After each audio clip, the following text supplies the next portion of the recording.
All right, everybody ready? Happy Thursday, guys. Happy almost Friday. Let's get started. Lecture 5, we're going to be covering still the soil components and relationships. This is all like basically going to be leading up to your first exam, which is going to be in 2 weeks. So keep note on that. February's coming up quick. Basically, we're just going to be covering more of what we've been covering previously, looking at that phase diagram and looking at quantifiable indexes that are used to like establish physical relationships of the soil. So voids, water, saturation, all that stuff. Some weekly reminders as something pops up that's not supposed to. Labs are starting this week. We still have one more lab section today. I got the projector fixed, so that's cool. The lab today doesn't know, but it was an adapter or something. I have like 4 adapters and none of them work apparently. So yeah, the lab today, depending on what time we finish, we may go straight over there or start at 9:30. I'm not sure, but I'll let you know after class. The homework 1 has been posted already, so it's not only after today's lecture, it should be viewable now. The assignment should already be populated, I think. Can you guys see it on Canvas? Okay, and then in there should be a link that you click on and it'll download the homework. Okay, good to know. Thank you.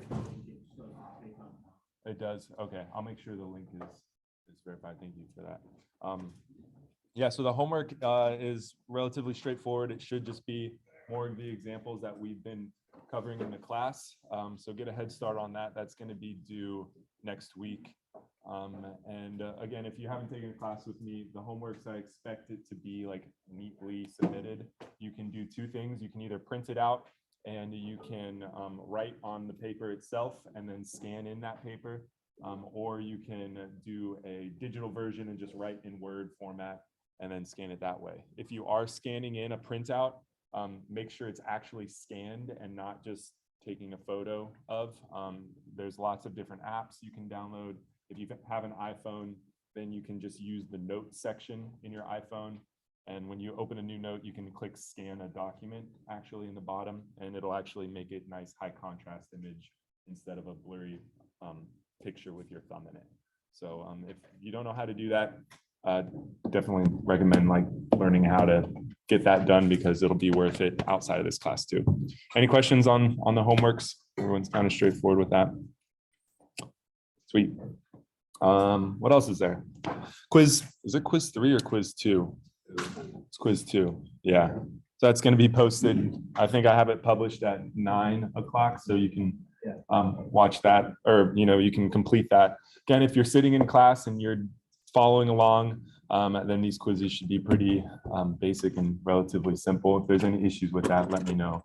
But these quizzes, again, are just to make sure you're staying up to date with the information, and they're to prepare you conceptually with what's going to be on the exam. Yeah, Diego. This is about the lab. Do you want us to finish the samples? You can come right after this class, yeah, for yesterday's lab, because there's going to be a little buffer time between the other class. I think it'll be okay.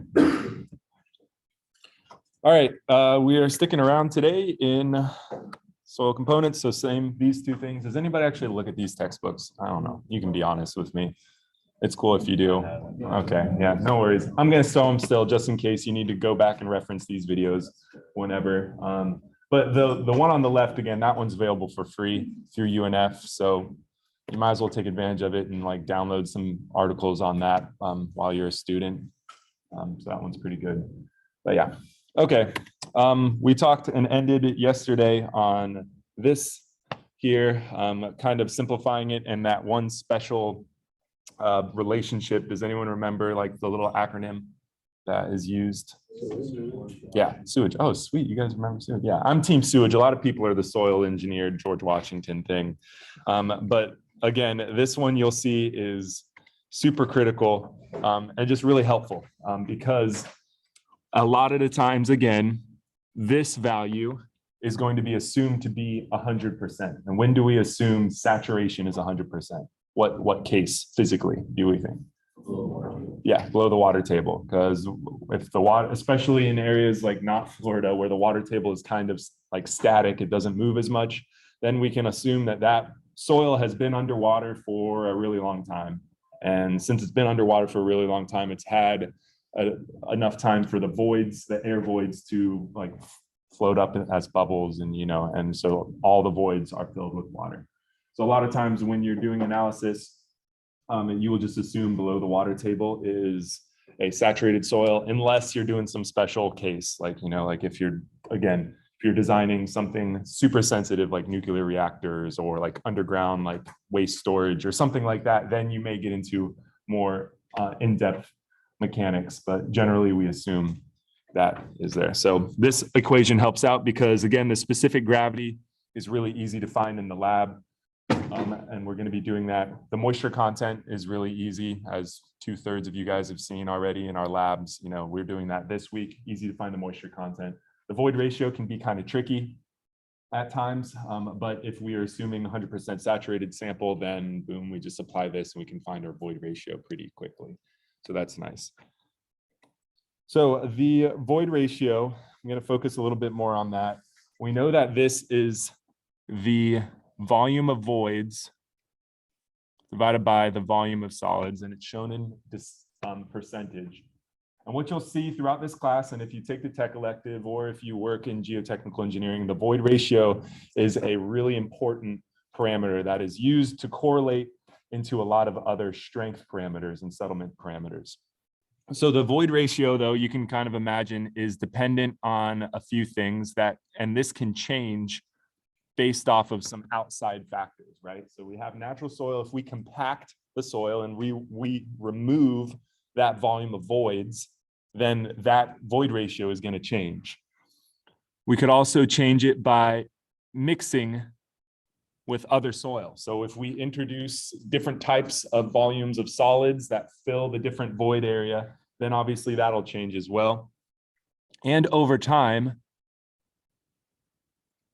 just like how if like over geologic time, like we're saying, if it's underwater, those air voids will be removed. Over time, some of those volume of voids may be crushed and may start being lowering. And if the soil is naturally settling, then our void ratio is also going to change. So we have a term called the relative density that kind of helps paint the broader picture of the void ratio.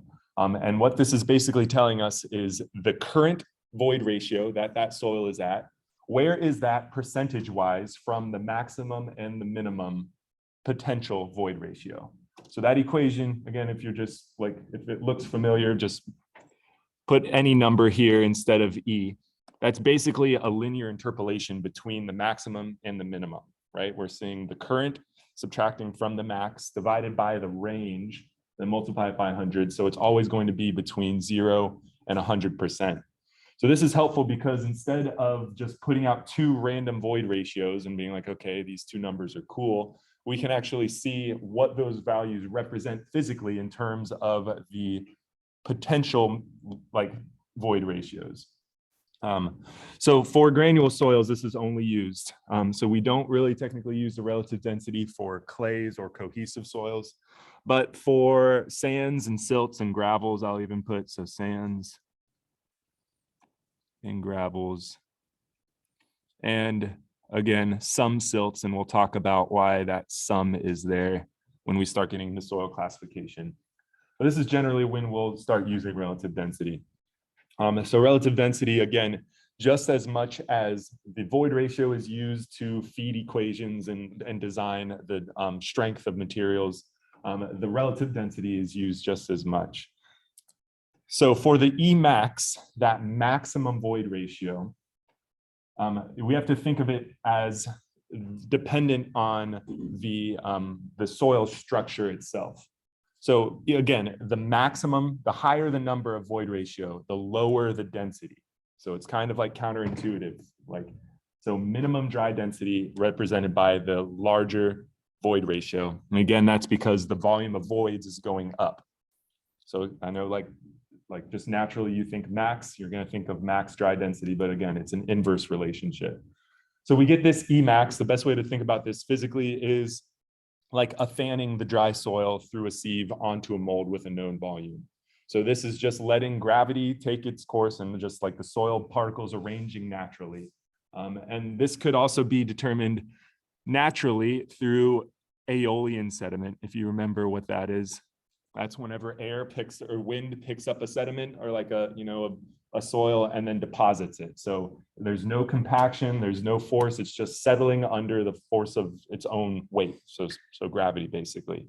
So Emax is easy to determine in a lab setting. We can just have we're going to do it eventually in one of the labs, but we're just, you take a known container and then you just pour sample into it. And then whatever that volume is, then you can calculate the volume of voids from that by knowing the volume of solid, so on and so forth, and you find the Emax.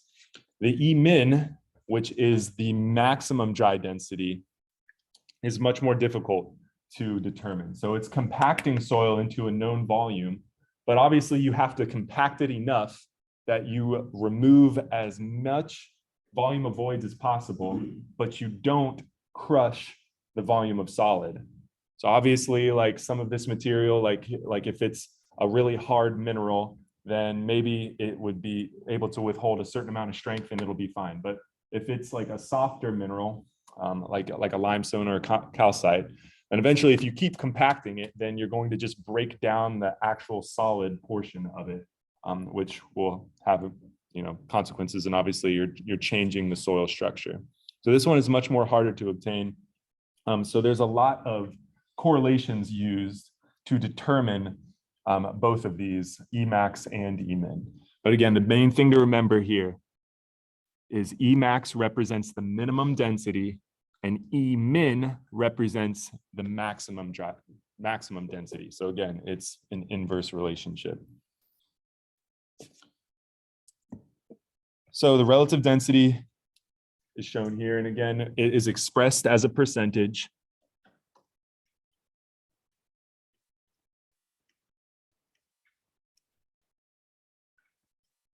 And unlike moisture content, this one is a normal percentage from 0 to 100%. And hopefully you can see that by the equation here. So we're taking the range, the Emax, Emin, so the range here.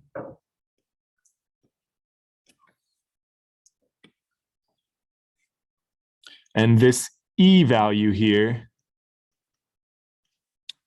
is the natural, or what we would call in situ void ratio. So that E is what is the current void ratio underground in its natural state. So the term in situ, you'll hear me say a lot in these kind of classes. I honestly don't know what it is, if it's like Greek or something, maybe it's Latin. It's 2 words, but it literally means like in place or something. So what is it? It sounds like on-site. On-site, in situ. Yeah, that's a good way to remember it. So yeah, it's in its natural state. So when we remove soil, we're obviously removing it out of its in situ state. So we have to account for that and understand that in situ is what it is underground. So yeah, in place or on the ground, whatever that is. So relative density is nice because again, instead of having a void ratio that's from 0 to infinity, now we can actually have a more quantifiable percentage form. So these are the general trends for sands and gravels, because again, we only work with that for granule material. So these are generally set. So if you are at a job site and somebody is saying, oh, we have a very dense sand, silty sand or something, then most of the time it's going to have a relative density between 85 and 100%, something like that. Likewise for very loose 0 to 15. So they're able to kind of segment and categorize these and have a similar terminology, which we'll see is very important when we start getting into the soil classification systems after our test 1, which is the language geotechs use to make sure we're all talking about the same thing. So there's another index that this can be expressed as, since we know the maximum density and the void ratio are correlated, or density and void ratio correlated, Then there is also this density index.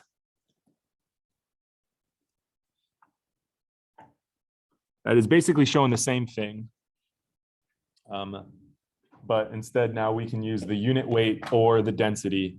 And then we always will use the dry density in this case. So again, though, you can see these are switched. Well, the range doesn't matter, but this one is switched because the maximum void ratio is corresponding to the minimum dry density. So most of the time, though, you'll just see it represented as relative density, but sometimes in the workplace, they may start looking at actual density values instead of the void ratio values. So these are some of the typical ranges, and what we'll see, there's a lot of research and studies trying to define this range of void ratio. So if we can understand what the potential range of void ratio is in the lab, then we can estimate what the potential maximum settlement is at a project site. If we know the soil skeleton structure can only go to a certain minimum void ratio, then we know that project site, we would have a kind of an upper threshold for a potential settlement of soil at that location. So the range of void ratio is really important, like not only the maximum min, but again, this is telling us the difference or the potential like swing of volume of voids that could change. Because if we think about it from this structural standpoint here, the volume of solids, most of the time, the volume of solids isn't going to change.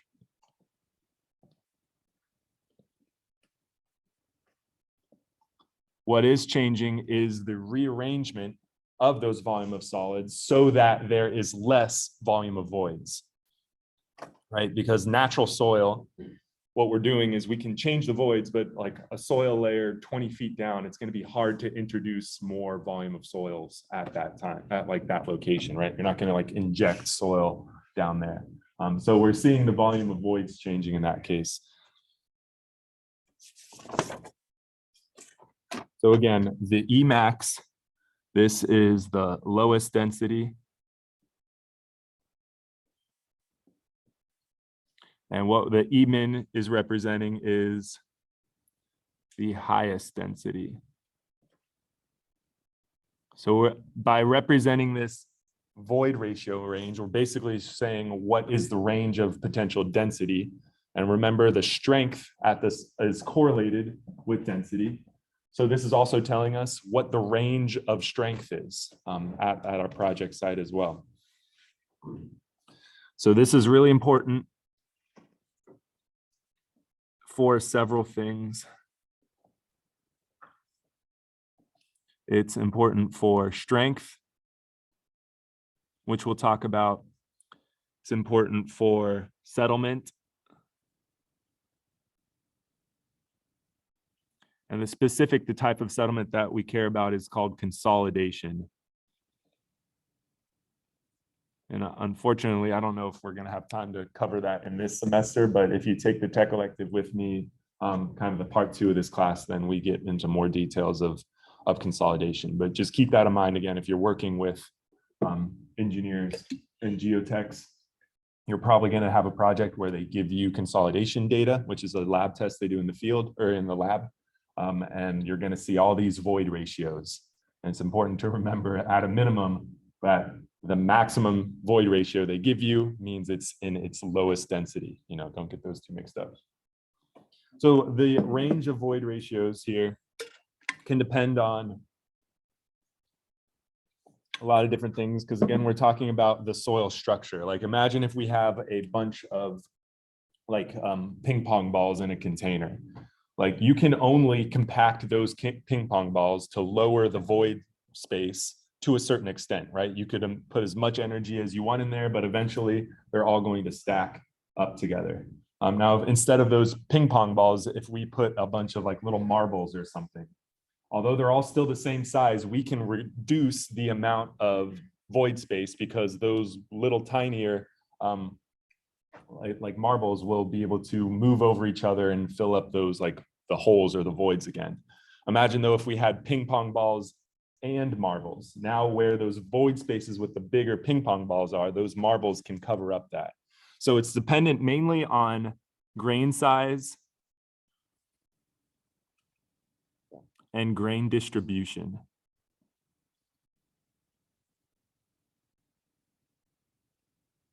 So just like in CE materials, when we did the sieve analysis on aggregate, the main thing that showed for aggregate was the workability of the concrete. We do the same tests except for soils, and it's much more important for soil because now understanding the grain size distribution, that little curve of our soil, will tell us a lot more on the strength of the soil and the permeability of the soil and the void ratio range of the soil. It also depends on the grain shape. So if it's all of those ping pong balls, instead of being ping pong balls, if they were all, let's just say like triangles or like little, triangular shapes or even rectangles, you can imagine those rectangles can stack together much more neater than a bunch of spheres.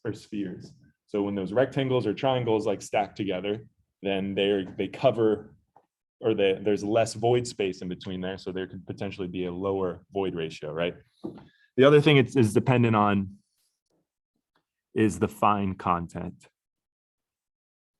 And we'll be talking much more about fine content next couple lectures when we get into the classification of soils and everything. But basically what the fine content is stuff that is smaller than 0.075 millimeters. So really small material.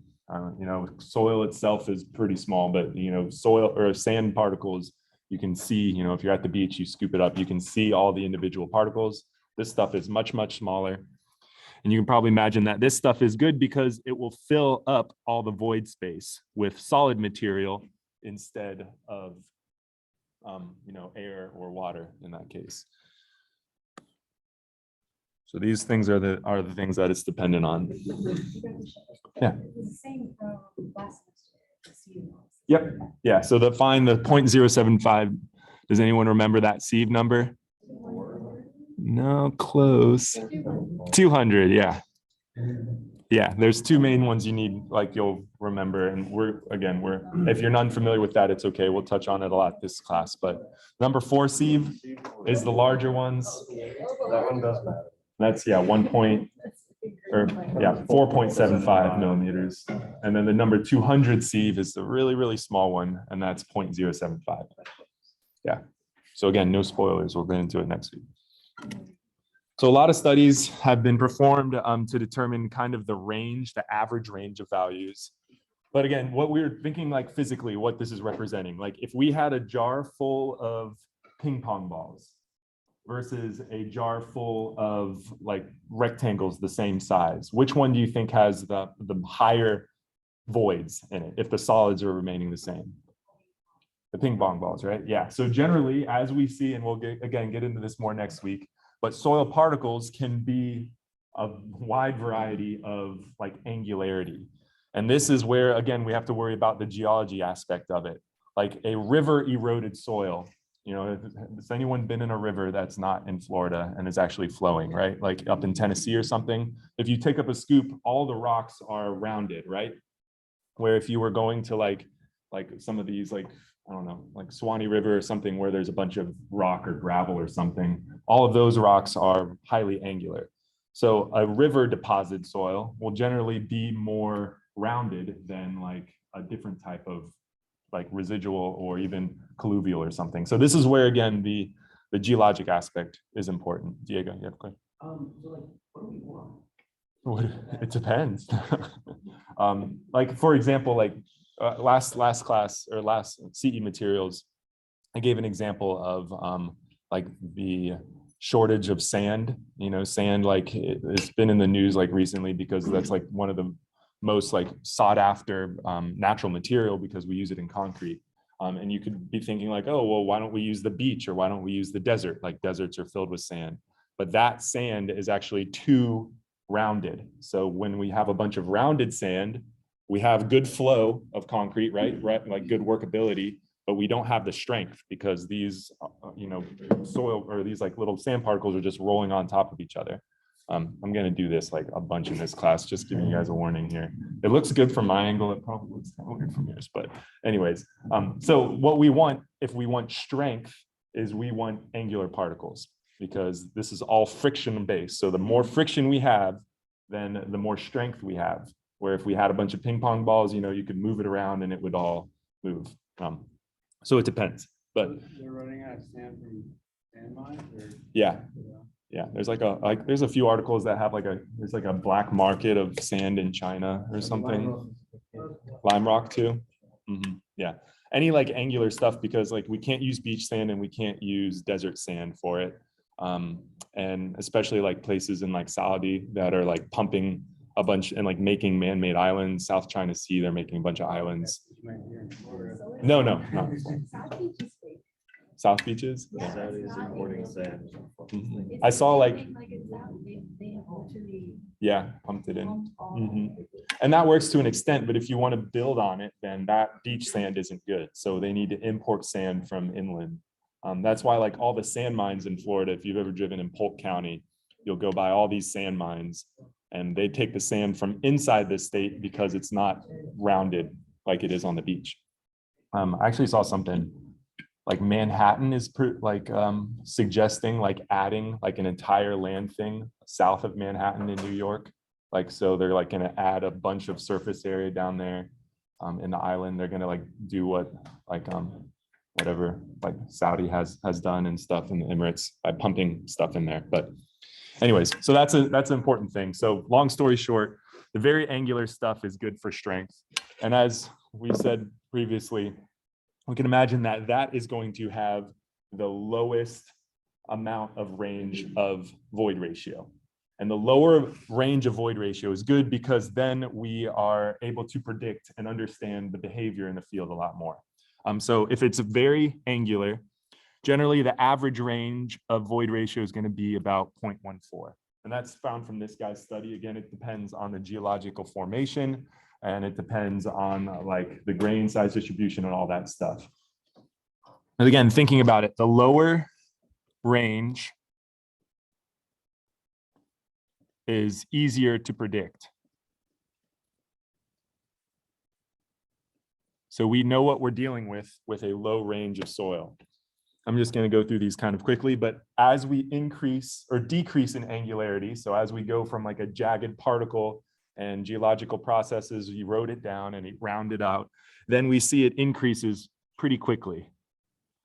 So angular is about 0.21, subangular, I think you went a little overkill with all these subs and stuff. I feel like you could have just summarized it a little bit easier.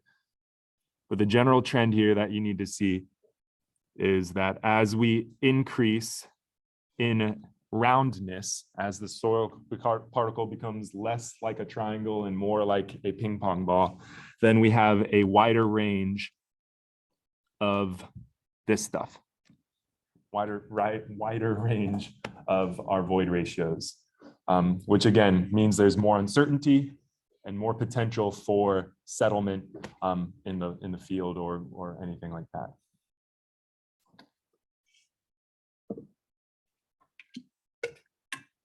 So this guy, he 1973, he's really big on like earthquake engineering, and the range of void ratio is really important.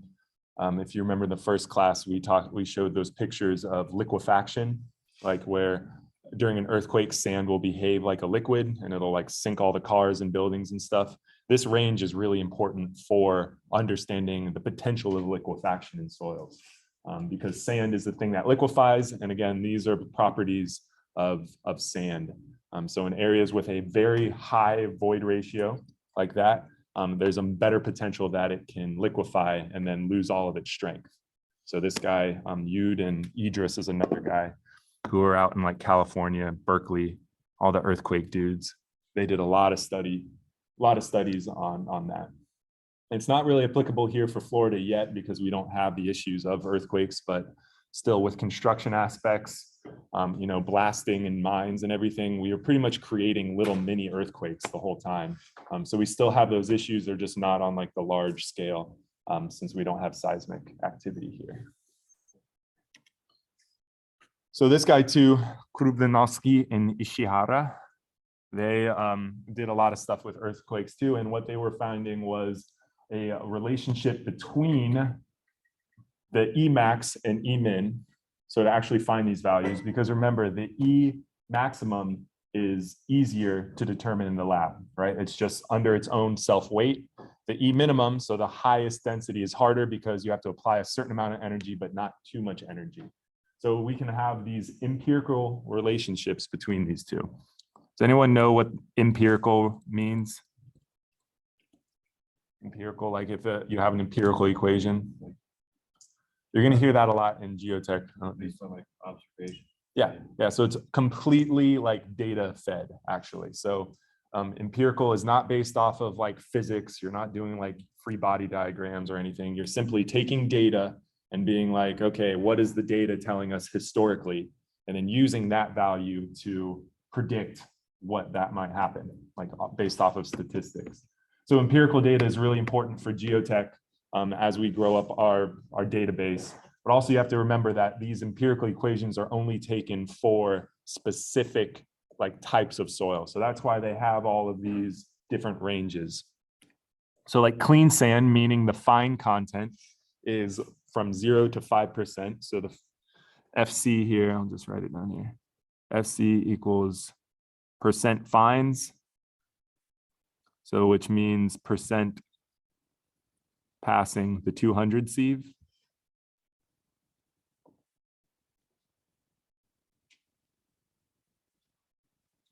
Which is minus the 0.075 millimeters, so really small stuff. So if only 0 to 5% of our soil is passing the 200 sieve, then we use this equation, and so on and so forth for each increase in fines.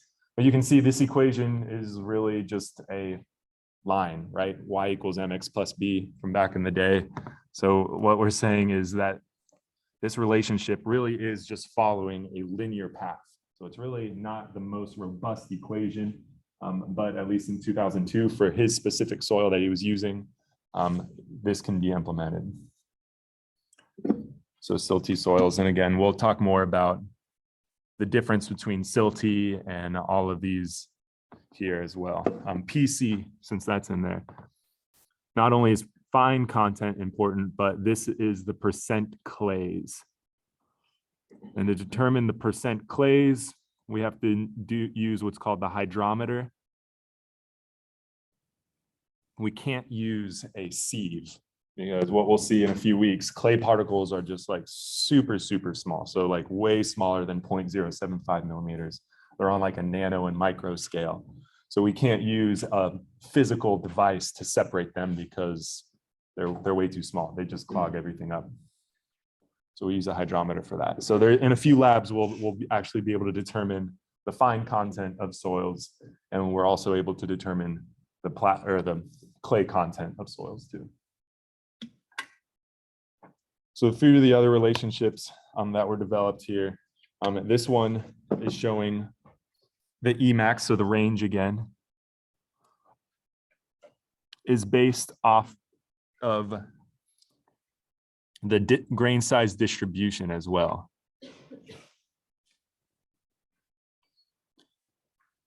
And what that value is this one here, a D50. So again, in a few labs, we're going to be doing the grain size distribution plot. We're going to be creating that curve, and then we can find the fine content. We can find the the clay content, and we can also find what this is called the D50. And this is representing of the diameter size that corresponds to 50% passing. So just like here, where like the fine content is determined as 50% or whatever the percent is passing 0.075 millimeter. This one is almost the other way around, is like we want to find the size particle, so the x-axis of the grain size distribution that corresponds to 50% passing our material. And again, I don't have a graph here, so just store that in the back of your mind because it'll hopefully make more sense when we are visualizing the grain size distribution data and actually like doing the plots ourselves. So again, these are all just to illustrate there's a lot of correlations and empirical data out there for finding this range of values. And you know, if you're working in a geotechnical engineering firm, you could be tasked to determine this range. And you will most likely be applying some of these empirical relationships, but you always have to keep in mind that these empirical relationships were derived for a certain type of soil, for a certain geological deposition, certain grain size distribution, and all that stuff. So that's where like the geology aspect comes important again. We need to make sure that we are, if you have a soil similar to that geological deposition, then it might be safe to use that relationship. But if you're using one completely different, then most likely this relationship isn't going to hold true. Okay, so one last thing on the density standpoint, and I briefly mentioned this in the earlier classes, but not only do we use saturated density, not only do we use dry density and natural density, there's another density that is commonly used just to throw us off. And it's submerged density. Who wants to take a wild guess what submerged density means?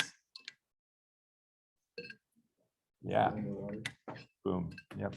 This is one thing that actually makes sense. The submerged density is really just, it's the density or the relative density, sorry, not the relative density.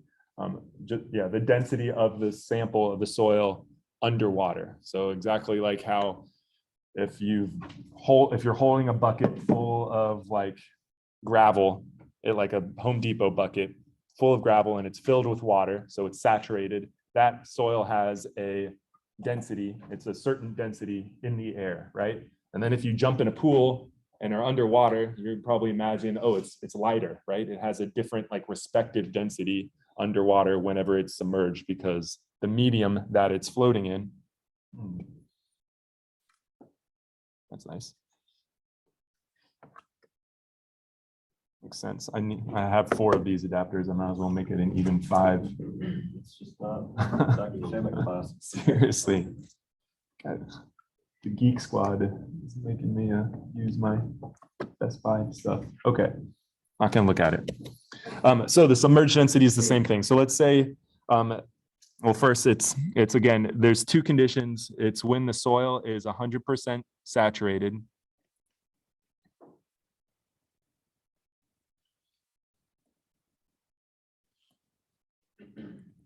And also when its in situ state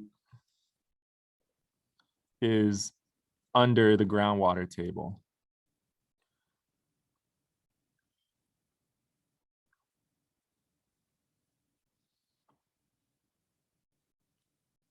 So again, GWT is what I'm going to reference as the groundwater table a lot. And it may be confusing, but there is a chance that the soil is 100% saturated, but not under the groundwater table. So it's a little like counterintuitive, and we'll see in clays, this is a really big thing. Who was in fluid dynamics actually last semester? Some of you guys were doing that test with the capillary rise, right? Like the little tiny tubes. Some of you guys were doing that. So if we think about that, it's the same thing in soil too. Like soil has these pore spaces and capillary rise can actually occur in the soil, where a soil cannot be like submerged underwater, but water can be traveling up into it just like a paper towel and can be submerged. So, or it can be saturated. So saturated soil, gamma sat, is not always going to be under the pore or under the groundwater table. But submerged density is always going to be under the groundwater table. So if we have this here, this thing, of course, in Florida, we know it can move up and down.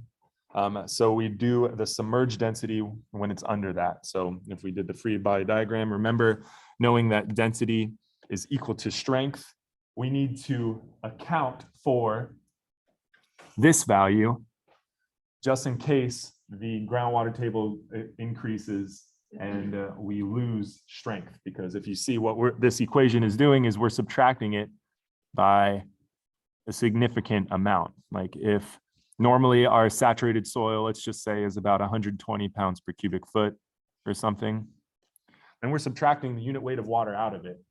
And so we're losing a lot of strength because it's submerged. So in this case, it's important to account for that just in case that groundwater table will change.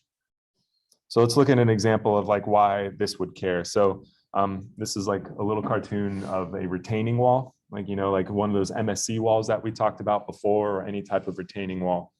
So we know the groundwater changes throughout, like if it rains or whatever, and the soil density and then the strength can therefore change too. So if we have this retaining wall, we know that there's some pressure from the wall, from the soil that is wanting to push that wall out, right?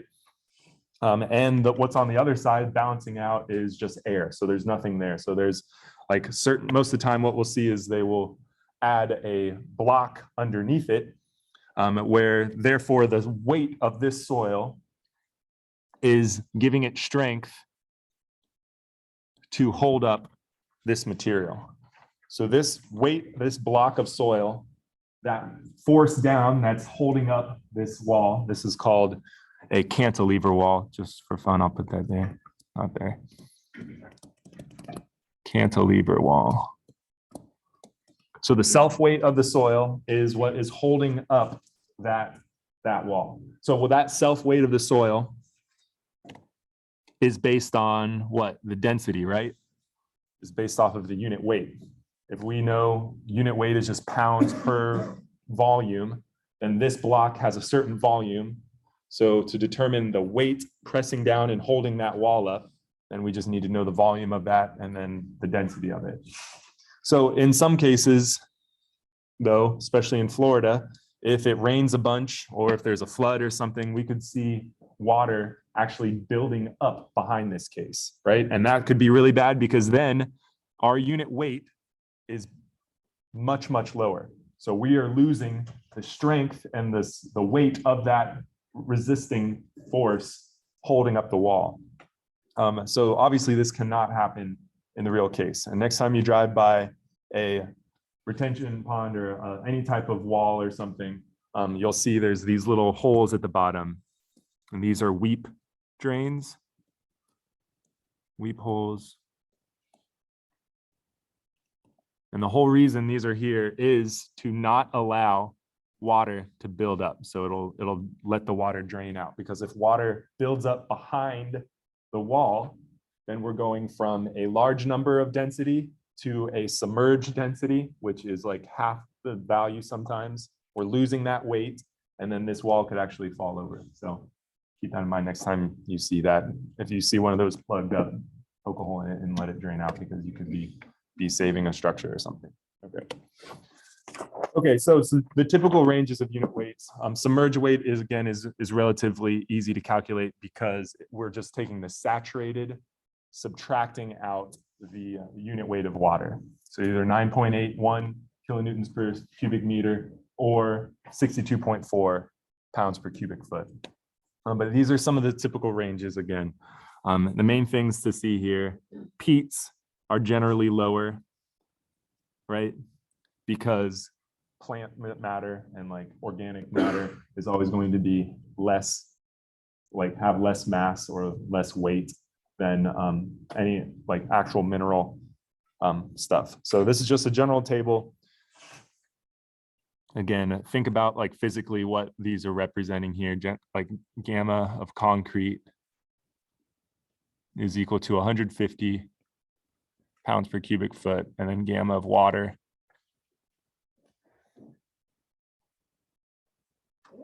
So we generally will see soil somewhere in this range. So just use that as like a self-check during tests and FEs and all that stuff. Okay, so what do we know so far? Psych, gotta write that out. So the most important one, that if you only remember one thing from this class, this relationship right here.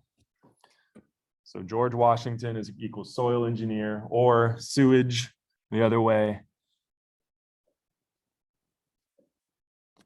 And remember though, the saturation is in percentage, and then the moisture content is in percentage. So in this equation, saturation and moisture content are on opposite sides of the equation. So you can either keep them both in percentage in this equation or take them both out of percentage in this equation. If saturation is shown in percent and moisture content is in decimal form, then this equation won't work. So keep that in mind, always balance out the units, even though specific gravity and void ratio are unitless, right? So like you can keep them both in percentage, or you can take them both and put them in decimal form. So the other things we know is our densities.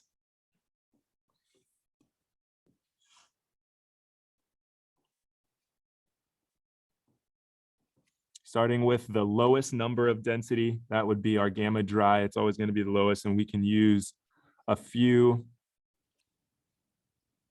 relationships such as this one or this one. You can see if we use the soils engineer George Washington one, then we can start plugging some of those things in to find our densities. Our dry density is that. Next up, if a little bit slightly number should be, or slightly higher number should be our natural density. And this one is shown by this equation.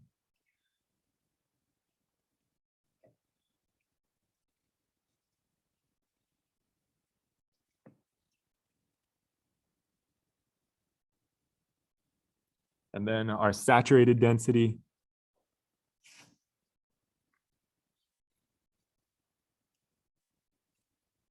should be, we can use this equation.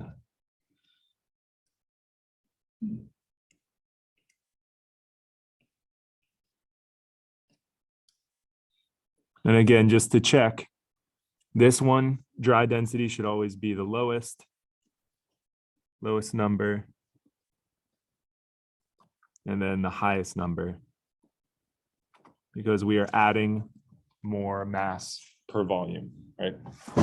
The other one that we need to know to round out all of our densities is our submerged density. And this one can either be gamma sub or sometimes shown as gamma prime. Just a little apostrophe there. And this one is always going to be gamma saturated and then minus the gamma water. So for this class, we're always going to use that gamma saturated to find our gamma sub. You would never use gamma dry or gamma normal. So these ones are some of the important ones that will help you, make those transfers, because again, like we could find all of these through the void ratio and through the phase diagram, but these relationships will then help you kind of bypass that whole step. Question. What is the gamma prime? Gamma prime is our submerged. So it's the same way. So instead of equals, maybe this is an or. So it's shown either way. Some textbooks will show prime, some will show sub or submerged. Okay, so what we're going to be talking about next week is the soil composition, grain size and texture and stuff. So just as we're doing this for the aggregates, we do this for soil as well, but there is a higher variation of soil types than there are aggregate types. Again, we'll get into this in more detail, but what we'll see, we've probably heard of all of these phrases before: clay, silt, sand, and gravel. But before we get into the soil classification systems that define these, we look at some of the broader aspects of the general ranges of these things and also how it affects the behavior. So everything like gravel, everyone can probably picture, right? You can see it with your naked eye, you can see it with a microscope, whatever. But some of these clay particles are things that we can't actually see. We need a scanning electron microscope or either just a really high powered microscope. And the way we model these and the way we can what they actually physically look like are completely different. So we'll see clay particles. The reason why it acts like Play-Doh and the ones who are in the lab already you've seen like how that material just acts completely different is because of the structure of the material. So it's instead of like small miniature rocks, it's actually a bunch of microscopic or like even smaller than microscopic, whatever, like minerals that are stacked on top of each other, like a bunch of plates or an accordion. So we'll show pictures like that. But it's important to see like the general understanding of the characteristics of each kind of phase of it. So for clays, what we would call this, clays are often called cohesive, where silts and sands and gravel are called cohesionless.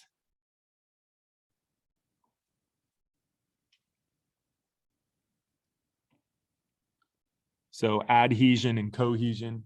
Cohesion is where these particles stick together, and adhesion is where like one particle will stick to another different type of particle, right? So like when in AP whatever class, when you dropped like a bunch of little water droplets on a penny and you could see the water droplets like boil up on it. I think that was an AP class, right? That was a very sophisticated experiment, but you could see like that's adhesion and cohesion occurring. And we see the same thing in clays. So clays will stick to other objects, but mainly they'll stick to themselves as well. Like the particles will stick to each other. The other thing that we'll see is clays will have plastic behavior. So that what is plastic behavior is that permanent deformation.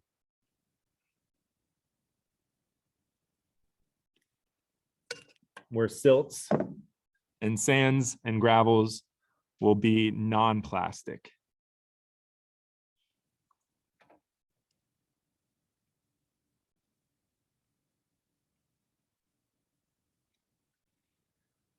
Silts are also what we call frictional, and sands and gravels are also frictional. So the way you can think of this is sands and gravels are one extreme because it's large, like rock-like particles. Clays are the other extreme because it's like little tiny plates that are stacked on top of each other. And silts are that weird like crossbreed where the particles are still really, really small, so they can be affected by electrostatic forces, but they behave more like sand and gravel because they're actually small rocks instead of plate-like particles. So through the labs and through the remainder of the class, we'll be defining these and understanding the basic mechanical differences between these two things. And we'll do that through the labs, and then we'll eventually get into like the design of certain geotechnical structures in sand and gravel, silts, and in clays. So that's it for this one. Don't forget the quiz is going to be due Friday, and get a head start on the homeworks. If you're going through the homework, nothing makes sense, then just reach out to me and I can help clarify some of it. All right, enjoy your Friday and your Thursday. See you guys, the lab people. Let's meet in the lab at 9:15. So you get like a little break. So whoever has the Thursday lab, let's meet there at 9:15.